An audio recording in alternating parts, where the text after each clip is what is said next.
Okay.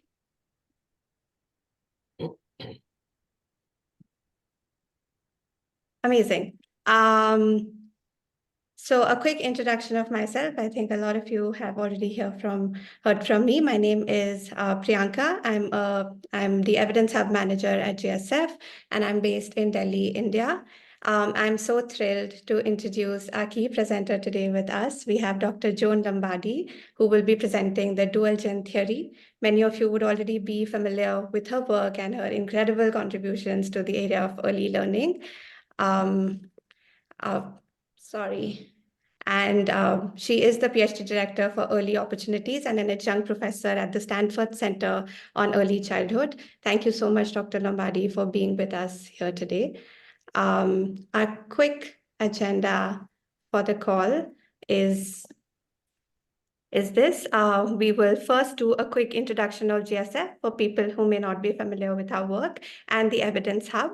We will then do a quick overview of the COP, its objectives, and the outlines of the few sessions.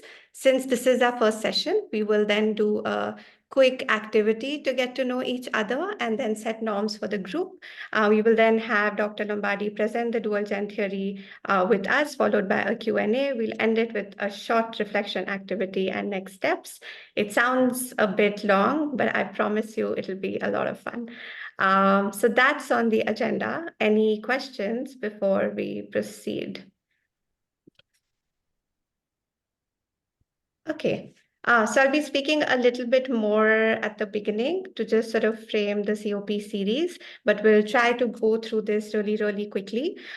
So very quickly about GSF. GSF is a collaborative community of non-state actors working to improve education for underserved children in low and middle income countries. Currently, there are 111 organizations that are a part of our network working across 60 countries and impacting about 19 million children. We have an ever-growing community of ECED practitioners. Many of you are already from the community attending here. One of our projects at GSF is focused on building an evidence hub for ECED in emergencies. Many of you have already heard about this project, but for those who haven't, the problem statement that we essentially started with is that emergencies are on a rise and children are the most impacted by it. We also know that quality ECD plays a critical role in mitigating the harmful effects of ECD. However, practitioners that directly work with children and primary caregivers often find it difficult to provide services to the end stakeholders with high impact. We conducted a landscaping study with many of you, and we identified 3 key gaps. One is that there is scarce evidence on promising locally led models. Second, that existing resources are not always contextualized to local emergency context, knowing that no two emergency contexts can be similar. The third piece was around sort of shortage of user-friendly tools and resources, specifically for practitioners that are often working in resource and time-constrained environments. The Evidence Hub for ECD at GSF aims to codify best practices in this area. We want to identify promising solutions that are working to deliver early childhood education effectively to children in refugee context. We also want to codify the best practices in simple, easy to use, practitioner-friendly tools and resources that will be easy to use by the end stakeholders. So sort of this is a very, very sort of high level overview of GSF and the work that we're trying to achieve through the ECED Evidence Hub. I'll quickly pause here for anyone who may have questions before we proceed.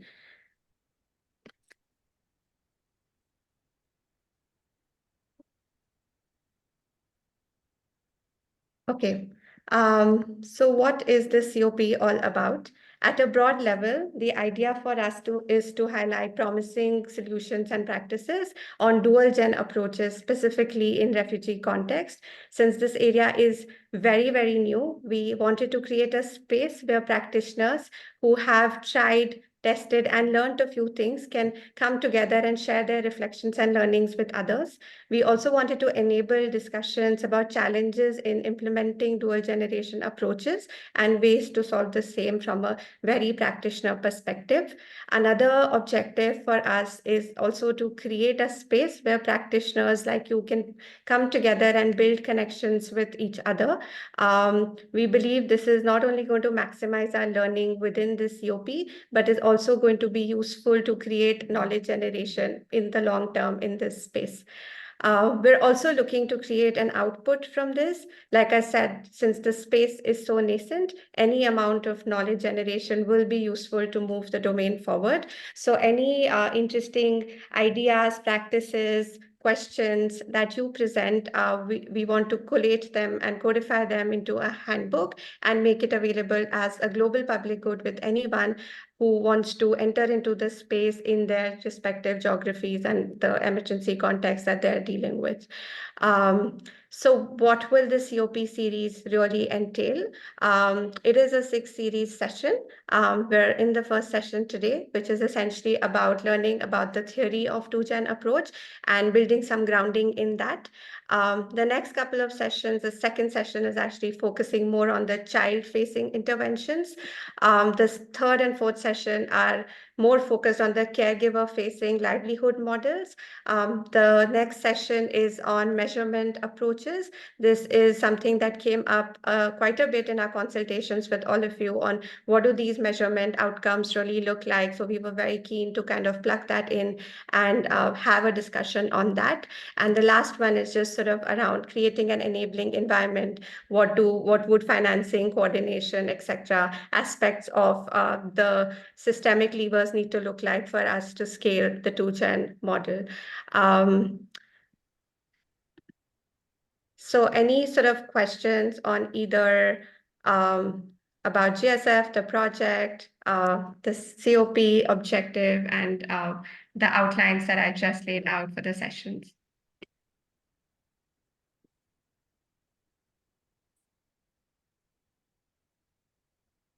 Okay. So now what we're going to do is very quickly get into a get to know each other activity.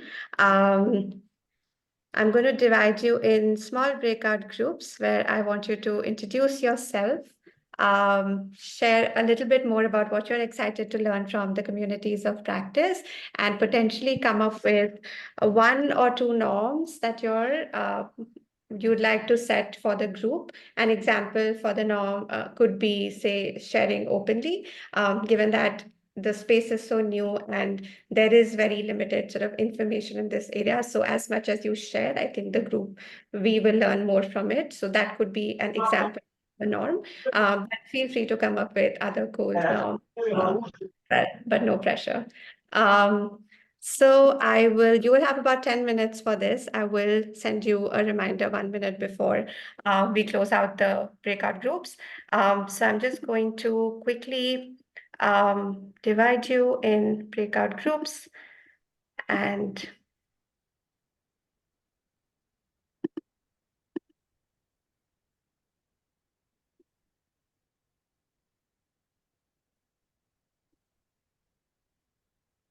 all right.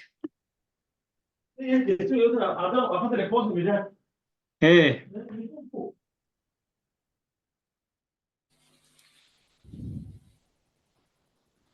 Amazing. I think everyone is back.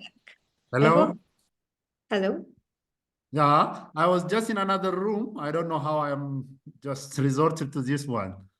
So this is the main room. I think the time for the breakout activity got over. You're back in the main room. I hope the activity was fun for all of you and you got to meet newer people and got to learn some interesting things. I'd asked you to allocate a speaker from each of your groups to share a norm that you would like to set for the group. Since we had 5 groups, I'm hoping we'll have 1 norm per group, but it's okay if the norms are repeating. So can I have someone from room 1 to unmute themselves and share what you came up with? That was me. I was in room 1. I think the first one we said was let's all be nice to each other, but that feels like we probably would be anyway. I guess share openly.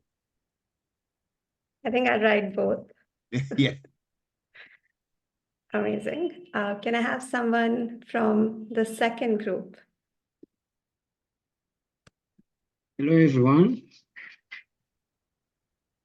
Sorry, I couldn't get that. Yeah, I say hello, everyone. Hello. Hi. Yeah, this is Eve. I was in the second group. Hi, Eve. Yes, please go ahead. Yeah, unfortunately, we didn't share the norms among the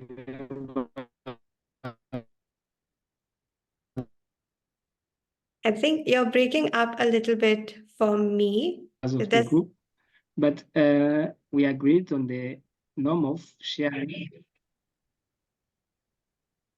Okay, please correct me if I'm wrong, but I heard something around sharing. You were breaking up a little bit for me.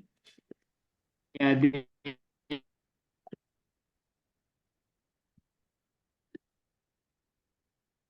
Okay, I think we can. the idea I want to share is that we have to share openly our thoughts during this group. Amazing. I'll just put a +1 on sharing openly. I'll quickly move to the third group.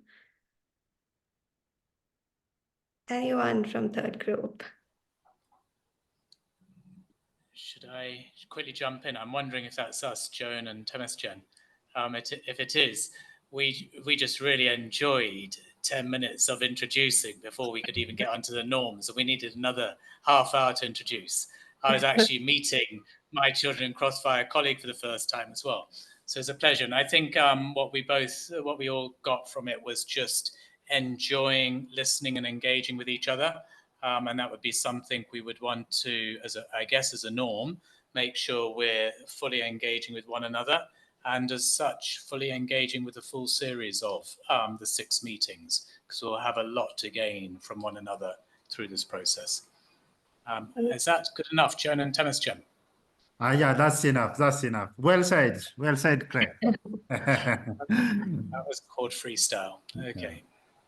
Awesome. Anyone from group 4 or group 5 who wants to go, or anyone else who wants to share something interesting that heard in the I group? can't remember what group we were part of, but we equally got a bit carried away with explaining what we were doing and who we were. But we just started to talk about a norm, and we thought it was important to listen, to learn other approaches, new approaches, different approaches to perhaps how we do things, and to listen without judgment. So to learn. So I don't know if you want to summarize that somehow, but that's as far as we got. Yeah, I love it. We have something on sharing, we have something on listening. I clearly don't remember the spelling of judgment. I will correct that. And any last thoughts on this before we proceed? Anyone? Yeah, so with group number 4, we had several of them. We had the transparency, which is almost shared there, share openly. We had the communication, and it was advised with being original, just people to be them, and collaboration, working collaboration and team. So to be having teamwork. So yep, thanks. All right. That's amazing. Thank you so much for participating in this and sharing a little bit more about the norms that you would like to share for the group. Now, let's quickly dive into the session. The objective of this session truly is to understand the theory of two-gen approach. I've been speaking to some of you individually about this, the dual generation approach, but what does it really mean? Where is it stemming from? We have Dr. Lombardi talking through a couple of slides about the theory itself, but before I hand it over to her, I would just like to open a quick poll.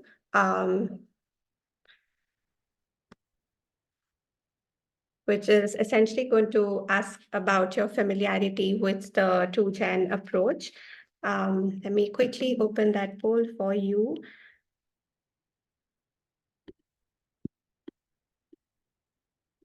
One second.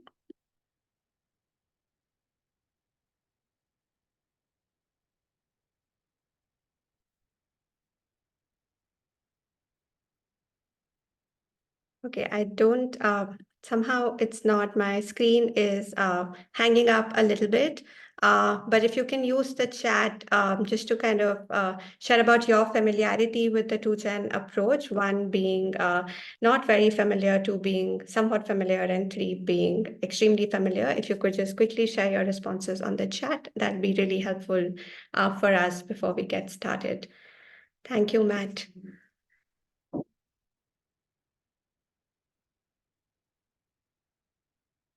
Okay, so we have a couple of somewhat familiar.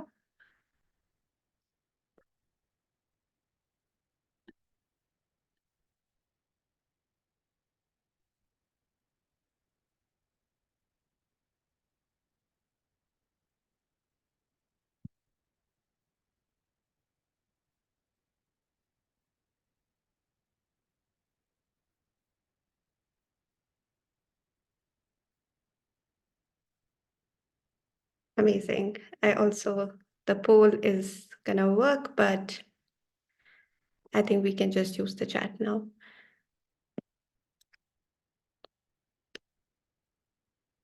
Okay, so we're getting a couple of not familiar, somewhat familiar, maybe like 1 which said familiar. So there's quite a bit of diversity in the group here. That's useful to know. I hope this session is then a great way for us to dive into the dual-gen approach and the model. And on that note, I'm going to pass this on to Dr. Lombardi.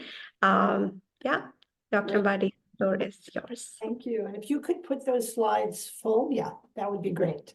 This is good. Can everyone hear me pretty well? Thank you. I'm honored and humbled, to tell you the truth, to be with you. I want to thank the Global School Forum for taking the leadership to do this session. And I loved that we started with be nice, be open, and listen without judgment, because I think that's the key to learning. And without that kind of attitude, I think we lose the opportunity here. I don't know many of you, which is hard for me because I like to know people and have a conversation, but I know many of you. And I'm thrilled to see you. I just wish we were in person. I must say, when we talk about this as a new strategy, for me, I've been in the field of early childhood for about 52 years, and everything comes around. Because when I started back in the late 60s, early 70s, we were talking about the importance of economic development in families and early childhood. So I think in many ways, anything that's new is just kind of recycled in a circular way. And somebody said in the chat that they're probably more familiar with this than they realized. And I think that's probably true. You're probably doing some of this. So I'm excited to learn with you and not be presenting the theory only, but really thinking about what this means, because the details of how to do this are really important. So if we can go to the next slide, Priyanka, I want to talk about 4 things very quickly, and then we'll have some discussion. First of all, this is all about reaching parents and children together. And what we name it, we need to talk about, because I think we could easily get hung up on the name of this. I want to just briefly talk about why and why now, and why in this particular humanitarian setting. Frame a dual generation strategy with some of the principles that underline it, and then talk particularly about the implementation principles and outcomes. And I'm going to do that pretty quickly. And I should say, my slides are always your slides. I always want people to use them. I never send them in PDF. They're always open to you adapting, using, changing, whatever you want. So let's go to the next slide and talk about the name of this. Priyanka said they're using dual generation, but there's many other ways you can term it. 2-generation, multi-generation. I'm doing a paper right now on the evidence with a group of people, and we struggled with what to call it because we know that multi-generations are involved in families. It's not just the parent and the child. Bernard Van Leer, when they were doing work in this area, and I was with them for many years, talked about parent plus as a concept, or whole family. So to me, culture matters here, context matters. You need to call this what works for you. And I think the theory behind it may be common, but what you call it and how you implement it really is going to vary. I love this picture because it's an older person with a younger person, and I really believe in intergenerational strategies. If we go to the next one about why and why now, I think there's longstanding principles of child development that point us to why we're doing this, why we're talking about children and families and serving them together.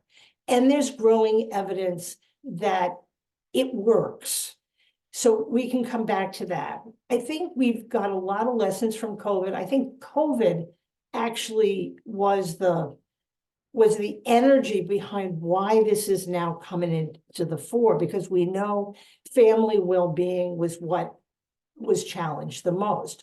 We've got the growing impact of climate, conflict, displacement, all the polycrisis that we know that's driving us to think more holistically.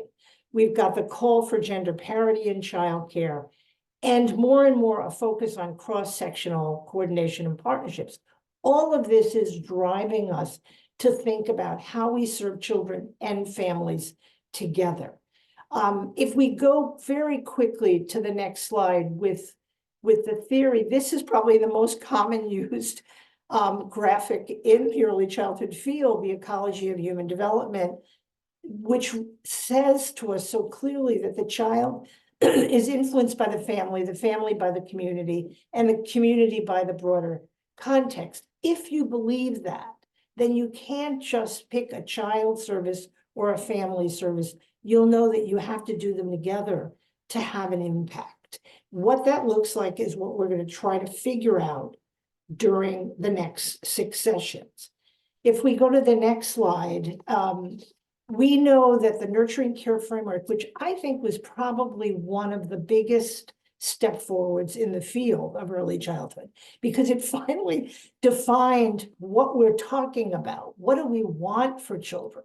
I have a thing that I always say to people, please don't say we want ECD, because I don't know what ECD does not communicate with me, with a lot of people. If we're talking to people, we need to say we want healthy nutrition, responsive caregiving, safety and security, and early learning, and explain what that means, rather than saying we want ECD. I think it's been a groundbreaking theory, but it has to be embedded in that ecological framework, because we know caregiver capability and well-being affects your ability to provide nurturing care. That's the concept behind the enabling environment and the reason we're doing 2Gen. Of course, you have to have supportive services and empowered communities to affect caregiver capability, but you can't separate those. If we go to the next slide, it's one of the best illustrations of this, and it comes out of some of the research that I've done here.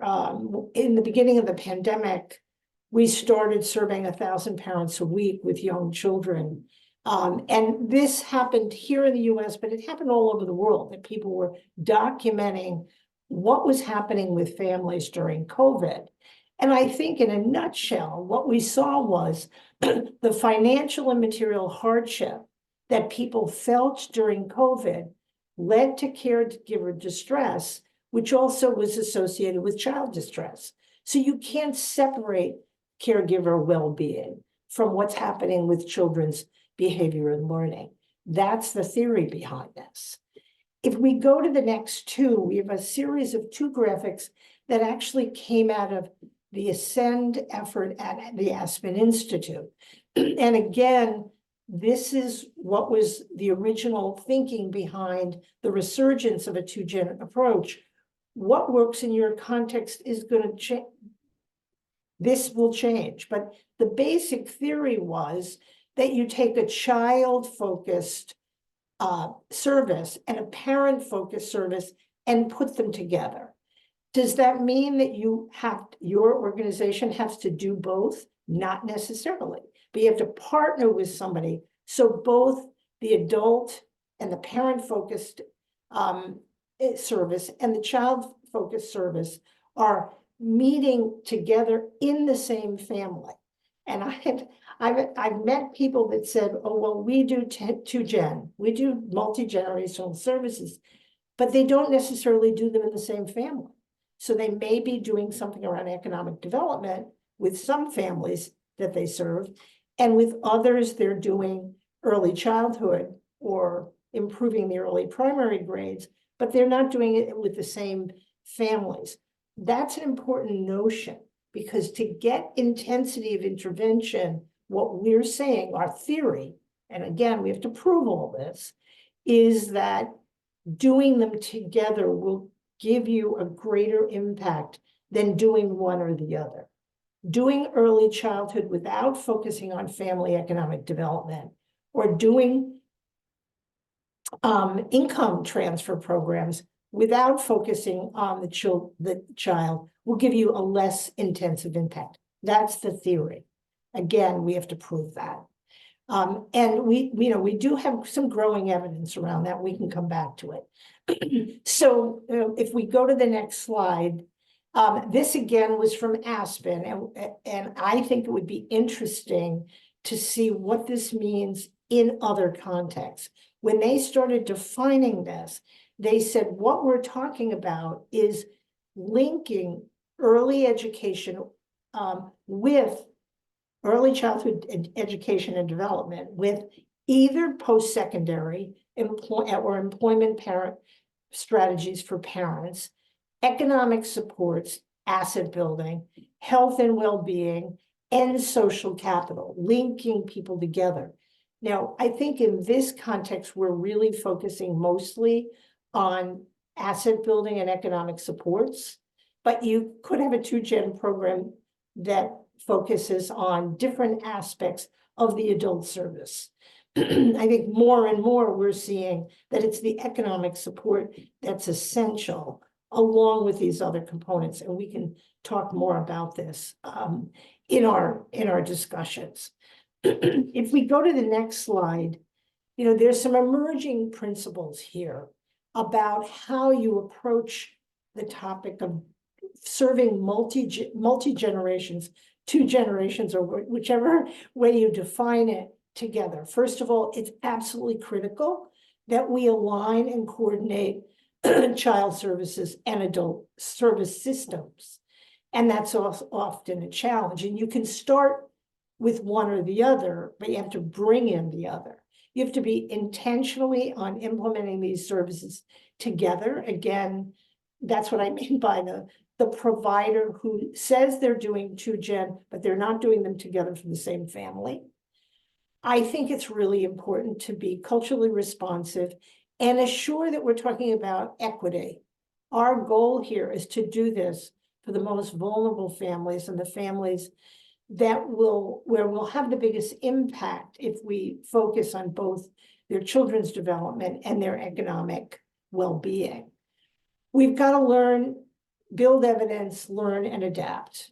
We have a paper coming out on two-gen strategies that should be out in the next few months around what that means in relation to the international community.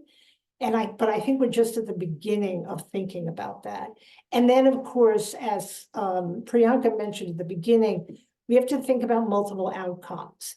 And with that, if we look at the next slide, we have to go much more in depth about this, but we have to look at outcomes for children, their health and success, prenatal to 8, that's, early childhood, prenatal to 8. We have to look at what's changing for families and other caregivers, socially, emotionally, economically. And I would say their living conditions and the working conditions of other caregivers. And I'm saying that because I'm watching the childcare community move forward, but I am very concerned about the working conditions of those providing childcare. And that we're not, how do you care for children all day if you can't put food on the table for your own children? It affects the outcome you're going to get. It's a key to quality. So when I talk about caregivers, I mean family and other people that are caring for children, particularly while people are working. We've got a lot to learn about how the community can be supportive. I think when we're talking about the Global South, we've got a lot of traditional practices that we can build from, that we don't have to import global strategies, but we learn from the community. I'm a strong believer in that. At the same time, the community is not the only answer if we don't have enabling policies and finances. I mean, I've watched the localization and the community movement with, I'm thrilled about it, but they have to have resources to do something locally. You can't just push everything down to the local level and not provide resources. That's not the answer either. So when we're thinking about outcomes, and we'll come back to this in another session, we need to be thinking about outcomes for children, families, and other caregivers. What changes in the community, and how do we enable those policies and financing at the central government level? And many of you know that I've spent at least a decade in and out of government myself, trying to do 2Gen. And my role was to bring the sectors together so that when you get down to the local level, it's easier. If a minister of education or a minister of health stands in the way of that, it's going to be so much harder to do this at the local level, and we know that. So let me end it with this. I really want to hear from you. If we can go to that last slide. So, this is really about moving forward and learning together. This is my son-in-law. This is the day my grandson came home from the hospital. And I put that slide up last because I don't want this to be about maternal education and well-being. It's family education and well-being. And we've got to think about the men in children's lives, the grandfathers, the fathers, the significant others, and bring them in as part of the picture. I think we do a disservice in gender parity when we don't do that, when we don't think more holistically. So that's a big part of the 2Gen, multi-gen journey that we have to learn from. So I'm going to stop there and take the slides down so I can see people, or at least see their names. And let's have a little bit of a conversation before we move forward. And Priyanka, nice to see you. I'm seeing some friends join, the other Priyanka.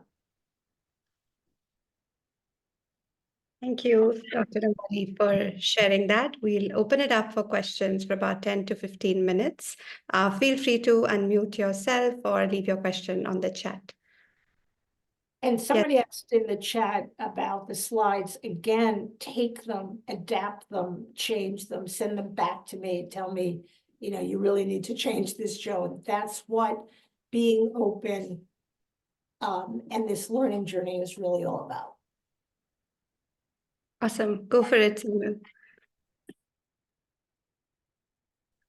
Hi, John. This is Samuel. Hi, colleagues. My name is Samuel. I'm a refugee, and I'm based in Kenya, Congolese by nationality. I lead a school called Latch Academy, nurtured through Kalube Initiative, which is a refugee-led organization that we formed in 2018 for the purpose of creating education opportunity for young refugees. Really, the presentation has really called up my journey, my leadership journey, and basically the context in which I'm working. Currently, we sometimes we focus on how to push parents to pay school fees, but we always forget how also to push maybe policies and also how to support those parents to be economically empowered. And this comes in with the fact that currently me and my colleagues, we are working on parents economic empowerment project, which is only focused for the parents whom their children are learning in our centers.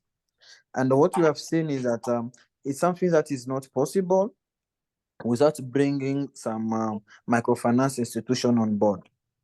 So currently we have identified a microfinance institution working with refugees to be able to give some soft loans to parents so that they must be able maybe to run some businesses and be able to support their kids' education. But more than that as well, we all of us, when we are working in emergency context, we all of us focus on quality education, forgetting about the psychosocial support of both the parents and also the children. And this one I learned it just when I landed in Kenya from the GSF. And I met one of my colleagues. I've been doing research with her. And she told me, you know, Samuel, regardless the great work you guys are doing, you always forget one thing. You always forget starting with psychosocial support with both parents and children. So for me, this is a very important slide. I really appreciate it. And I'm looking forward to learn more from you. Thank you. Well, and Samuel, thank you. I don't even get me started on school fees and the impact they have on children's ability to go to school and what they mean. So we can have a whole nother conversation about that. But I think what you're pointing out about a humanitarian setting, I think I should have reinforced that.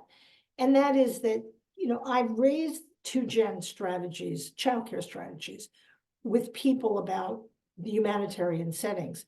And I often get this reaction, well, they're moving. You know, how do you do childcare efforts? The image of people moving in a humanitarian crisis is such an old thing.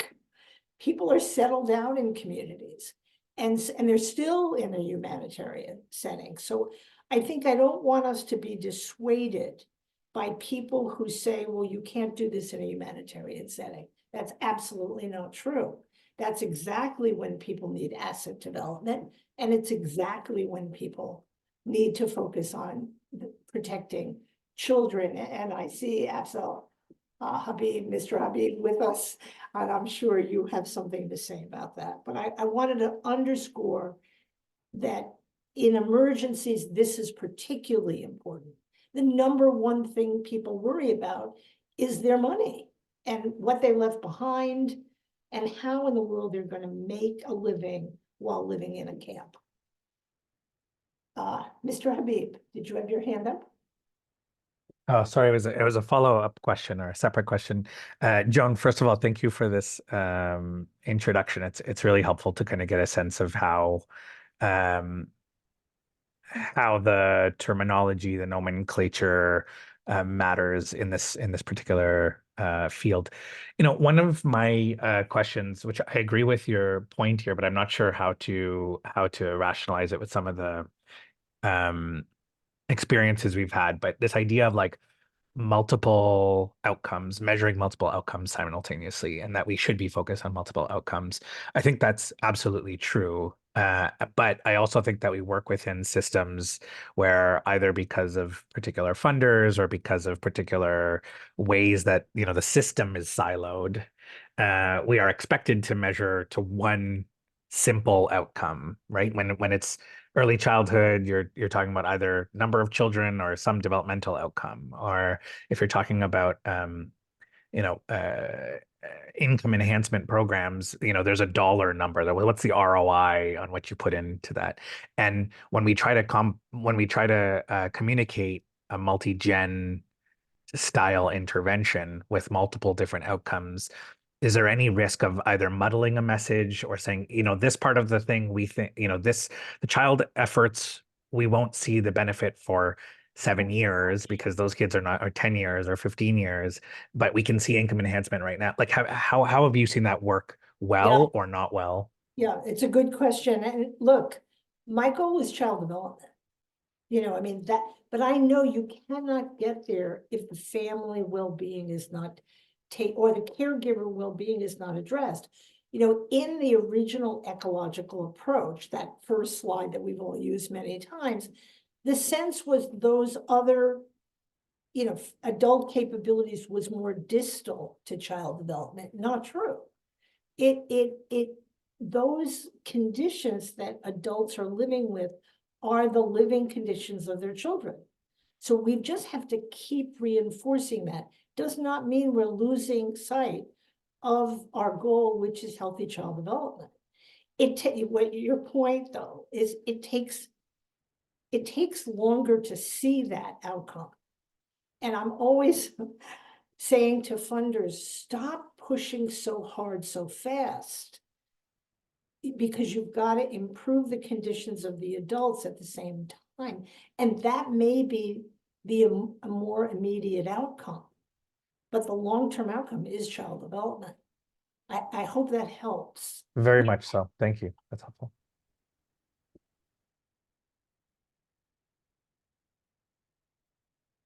I mean, this is hard. And I think that doing this on the ground, if we're not having simultaneously conversations with funders, with including national governments, bilaterals, foundations, about why this is important. But what they say back to us is, what's your evidence? Now, I think one of the pieces, and we'll send you this after, the World Bank did a study where they coupled income transfers and parenting programs, and they did get good results. So let's use some of the evidence we already have. But I think COVID showed us that parents get distressed and children's learning goes down.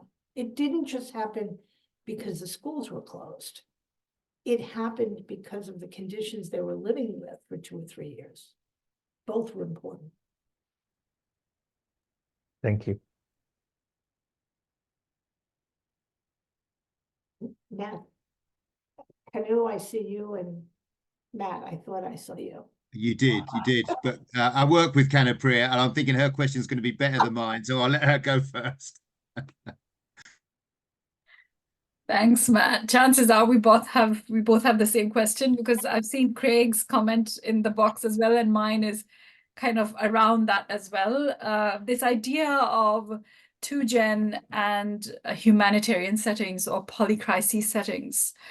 But I think what Craig is trying to say, and I think this is what we've seen in our own work, that the nurturing care framework in and of itself, when you are talking about responsive care and safety and security for a child who is in their early years, automatically you have to think about the caregivers. And I think there's an element of 2Gen even before you start thinking about humanitarian settings and polycrises. But more so, I think that slide that you showed on the chain reaction of hardship, I think that becomes ever more pronounced in some of these emergency humanitarian settings. And they need not be humanitarian settings in the traditional sense of a refugee setting. So, we're working in really high density, low income areas of Dar es Salaam, for instance, where, and Rachel and I were discussing this in the intro breakout group, where a lot of the markers of a refugee camp exist without it actually being a refugee camp. Right. And similarly, in our work in Ethiopia, we're not in Tigray, but the domino effect of the conflict in Tigray now is being felt very presently, with the high inflation and the loss of jobs and the ethnic strife that's now occurring in different regions, and just the unpredictability of life and the hardship that brings.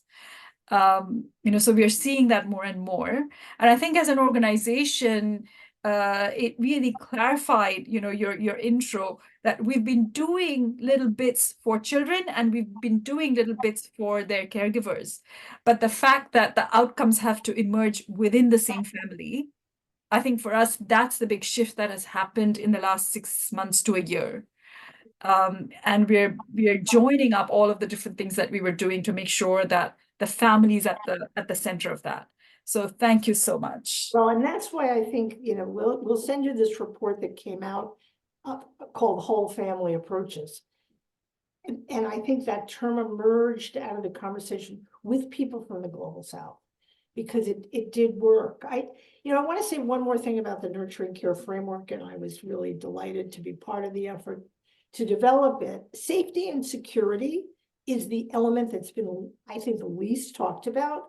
And what that means, I think we could have gone further in developing the Nurturing Care Framework to underscore what that means is family strengthening. How do you build on the assets?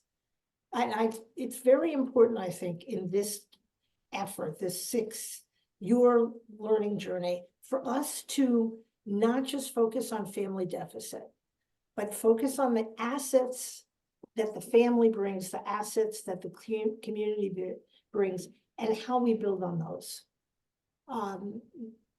But I think the Nurturing Care Framework always has to be underscored with the family as the enabling environment and the community.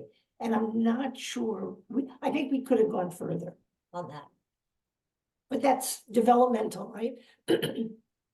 You had your hand up, Ishwar. Yeah, hi. Really appreciate the chat so far.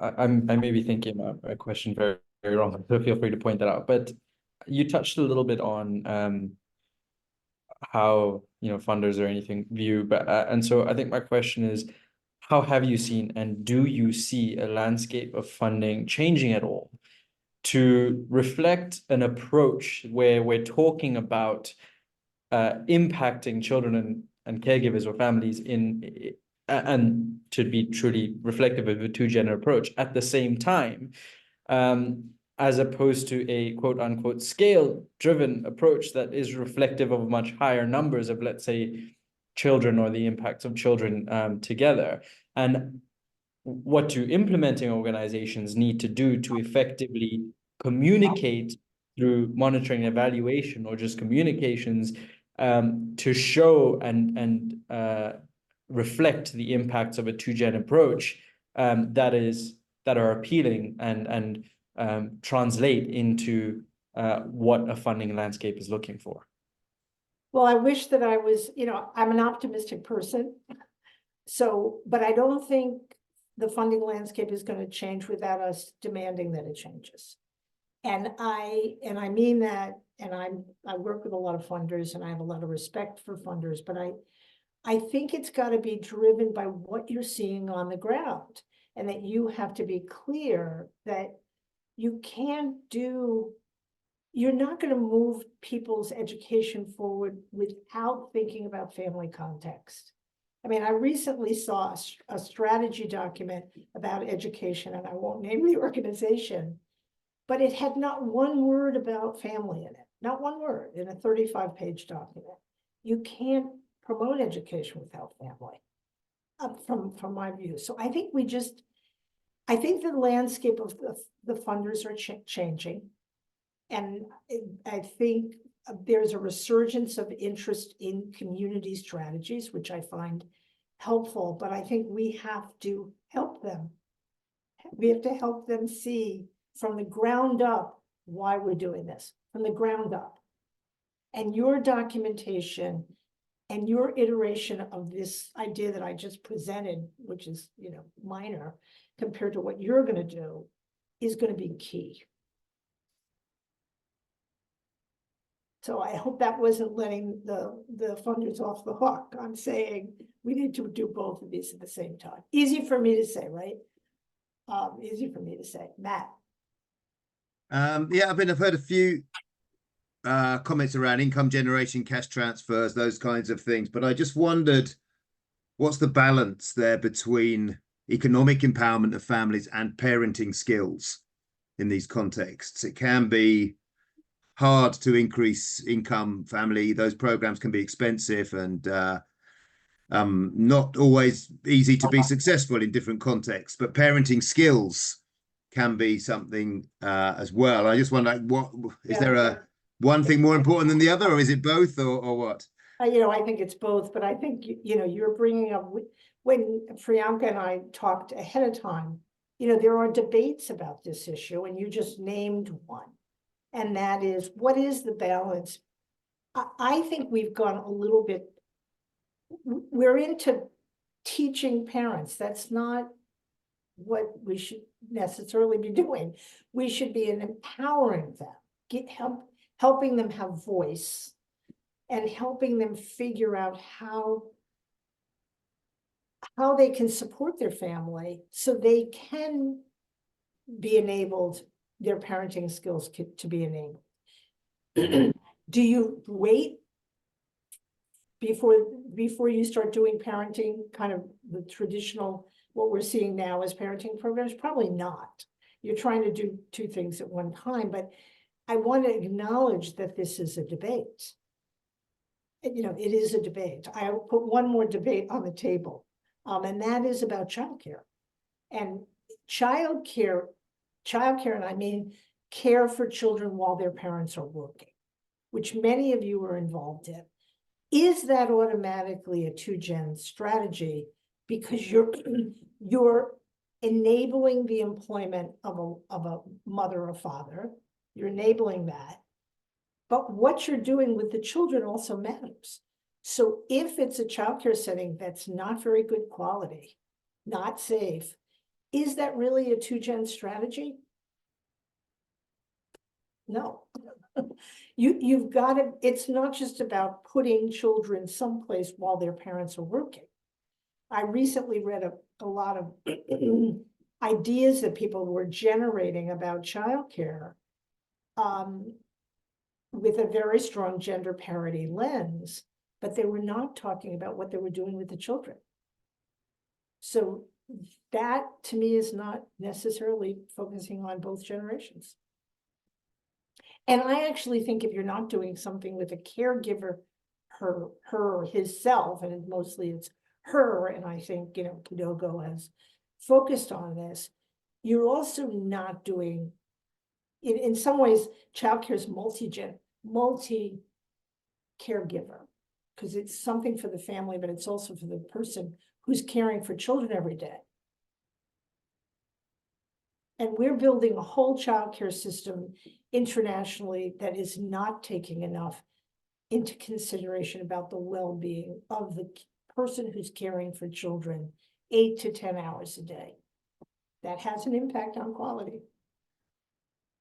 So this is, you know, there's a lot of facets to this that we have to uncover and document. And that's what this is all about, I think.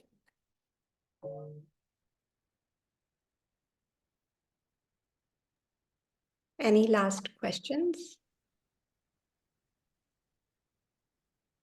I think I let Craig go, and then I'll go with my question.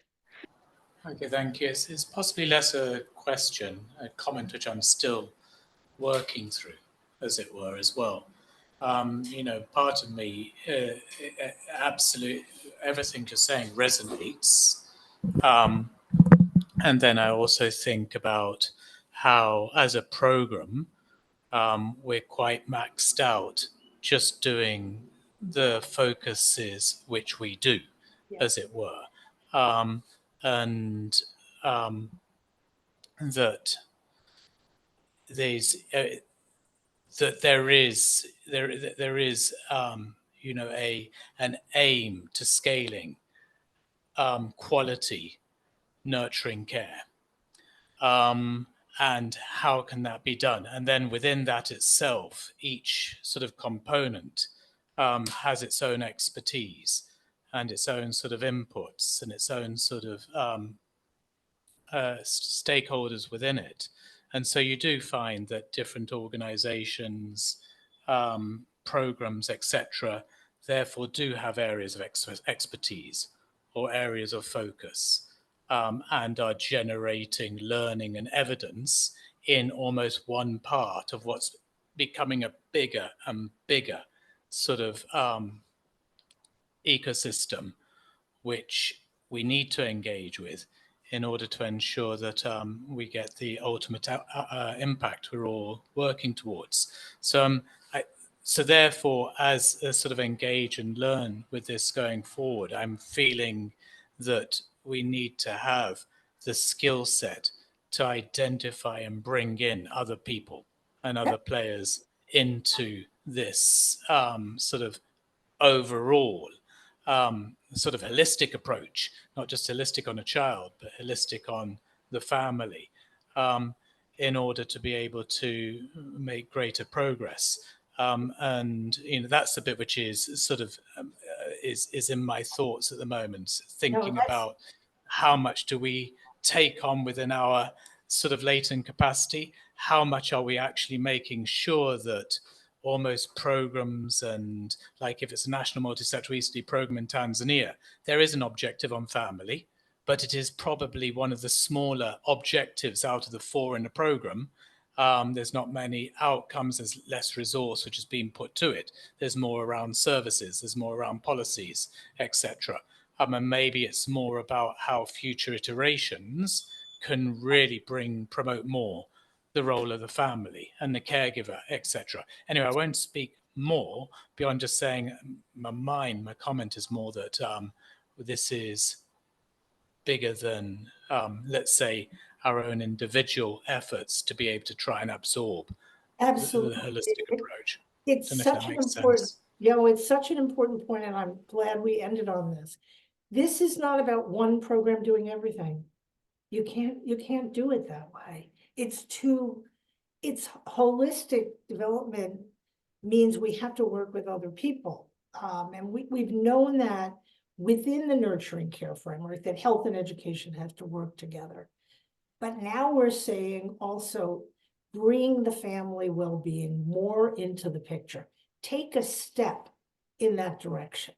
Invite those adult serving organizations to the early childhood table and begin a dialogue. I mean, none of this happens overnight. I started my career in a holistic program. I was Head Start in the United States when it was just starting in the 1960s. It had a holistic vision right from the beginning and a community economic development vision, but you couldn't do it just with that program. Even when it was funded in a comprehensive way, you had to work with the rest of the community that was doing economic empowerment of families. So I think it's an important point to end this conversation on, Priyanka, that we're not talking about one program doing everything. And Craig, I thank you for that. It's got to be a community table. And we have to begin to think about this, not that you have to do everything on day one. And I'm honored to be on this journey with you. I'll be listening on almost every other session to learn from you. And I'll leave it there. Priyanka, you can have the last question. Thank you. And hi, Joan. It's so nice to see you. I just, on that last note, I know we said that's a nice way to end, but I just wanted to echo that in Botswana, early childhood development actually doesn't sit in the Ministry of Education. And I think that's really powerful. It sits in the Ministry of Local Government and Community Development, which shows that actually to have an impact in young children's life, you have to be working with the whole community. And parenting is an integral part of that. So the government here creates that enabling environment and recognizes that by putting it under the Department of Community Development for all preschools, daycare centers, childcare centers, home-based childcare, like whatever you're doing in early childhood education falls under the Ministry of Community Development. And I think that's really, really important as how it's governed in Botswana and the enabling environment, because we can't then exclude community stakeholders, parents, health workers. We have to work by default all together just because of how it sits from a government perspective. And I think that's really unique when I look at other African countries where early education really does sit in ministries of education, and then you're focused solely on child development outcomes and not at all on parenting programs or community integration. So, you know, when we're talking about funders and how to recognize that, but I also think it's important to talk about how governments recognize early childhood education, and are they seeing this as community and a community effort and approach, or are they seeing this as something that just sits for the child coming to school and that's it, and then they've got to leave? Yeah, so that's why you have to change it. I think we have a lot to learn from Botswana and from your experience with neighborhoods. And we need the details of how that works, and then how that works from the local up. But, you know, I think there are examples of this. We just have to describe them. We need details. What I presented is still too general. You know, it's a beginning, but it's still too general on how you implement this and what works and what doesn't work. Like, I think you learn from things that don't work too. We don't want to talk about them, but I think we learn from them.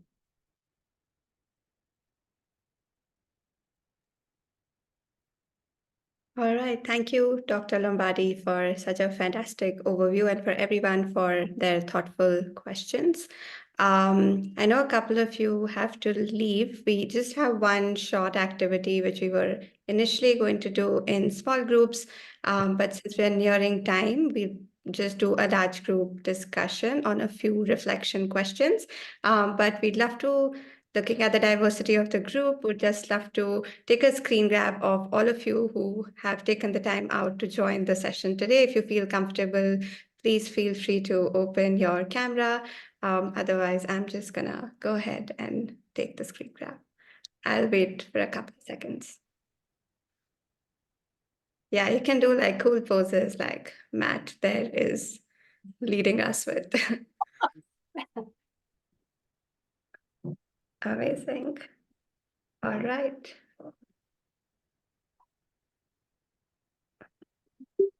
Thank you. We're now nearing the end of the session. There are essentially three reflection questions that we had where we wanted you to connect what you've learned in the session today to sort of what you're already learning from the ground. But I see that a lot of that reflection sort of also happened through the questions that you were asking.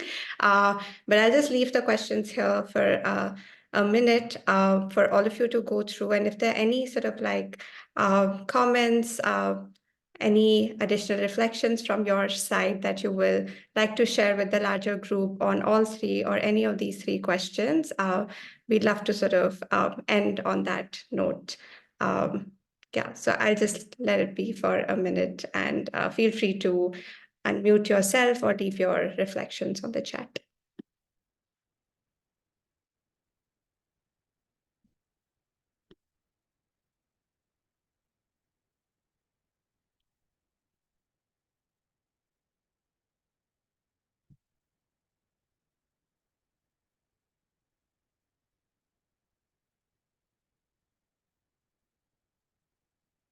Yes, Kanupriya.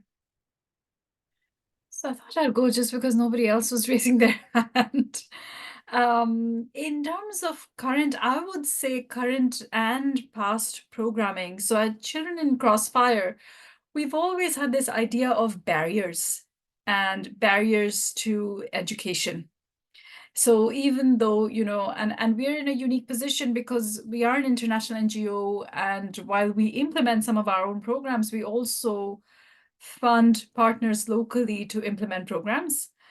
And the barriers have often been things that are seemingly unrelated to education.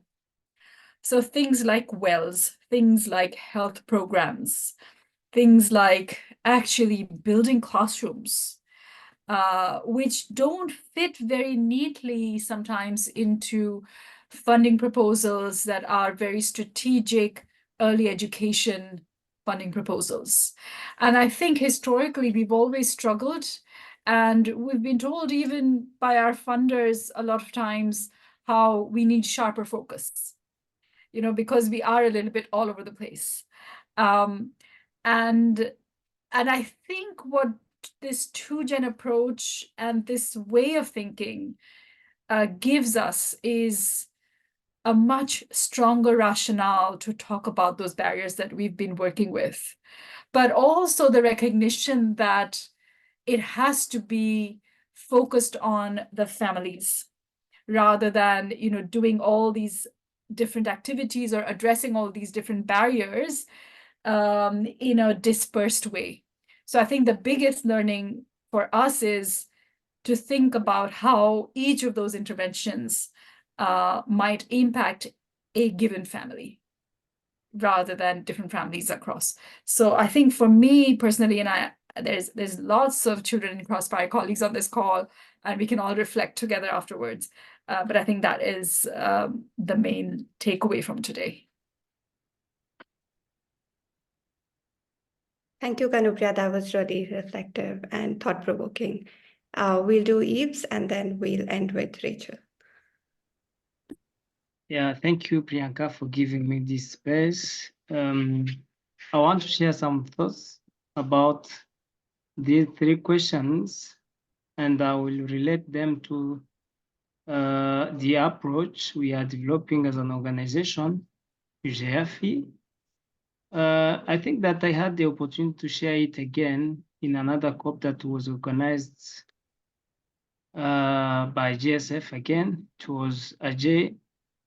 This approach is called school village approach. Actually, it's an approach or a model that connects children with their parents in the education sector. Children are facilitated to bring the skills or the knowledge gained at the school in their communities. And parents also can share their indigenous knowledge in order to help to have a mutual help between parents and students. This approach is currently being implemented and it is working, but I can't let to inform that there are some constraints like cultural barriers that are hindering us to fully implement this approach, because in the context we are intervening in, we are facing this cultural barrier where parents that don't support the education of girls. You know, in our context, girls are vocated to be married at an early age. So many of the parents don't support their girls to go to school. This is a hindrance, it is a barrier, but we are still working on it by multiplying sensitizations, by multiplying success stories when we share them in the communities for them to understand the roles of girls, the power of girls, the importance of getting girls scholarized in schools. So we are still working on it, and we hope it's gonna still produce positive impact. Thank you. Thank you so much for sharing that. Rachel, you can go ahead. Yes, I'll be brief. I'm aware of the time. We do a lot of those from Children on the Edge, and we very much engage parents and their children's learning in a way whereby the parents actually are with the children for half of the week. And we have caregivers who are looking after the children, providing education the other half of the week. We provide microloans to the teachers, the caregivers. We provide savings groups for the parents as well. So we're doing all of that. But I think what I wanted to say is, even though I've communicated as though we're doing service provision, I think it was just to make a statement to say, actually, the way we've found that brings effective programming and what works is actually to turn the way we look at these needs, the way we approach the problem, and just take a step away from service provision. I think if you look at the issues we're looking at early childhood, if we have a service provision model, it will never work. So it is always about empowering the community. So when we work in an area, what we found works very well is actually starting with community work, starting with, I can't go into it now, this take too much time, but it's actually to stop the approach to actually, it's your mindset. I think it is, I think what we've been talking about, and it's been great, and thank you for all those who've contributed this afternoon. It is not about service provision. It is about how do we empower communities to take care of their own children. And then to do that, to answer that question, there'll be many different components, whether it's microfinance schemes, whether it's, you know, engaging parents in the care and understanding their children's needs more, whatever it may be, you actually start with the community. So, you know, less about service provision. I think if we have the mindset of service provision, it's never going to work. And I think you can do that. We do that in the informal context, but I believe you can also do that in the formal context of early childhood education provision. Yeah, and I would just add, Rachel, because I ask families what they need. I mean, we come in and we assume what they need. I think we've got to flip them. Yeah. And actually what we're realizing, and we're only learning, is that we spend a lot of time engaging with the community. Most of the work is actually engaging with the community and talking to them to start with. Any provision, if you can call it provision, because actually it never ends up being provision, it's the community that provides in the end. It's their solutions, and we walk alongside the community to enable them to provide the environment that is most nurturing for their own children. So I think it's interesting, I can even hear myself speaking. A lot of my language is talking provision, but actually it's trying to flip that on its head and think, how do we get away from service provision? How do we empower communities?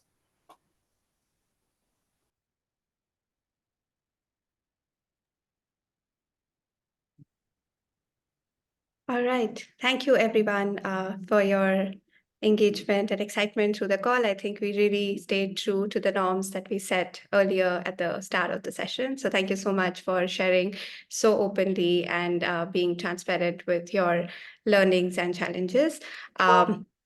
As we're nearing the end of the session now, we'll quickly open a poll for feedback. This will be integral to identify what to keep and what to change in the upcoming session. So I'll quickly open the poll for all of you.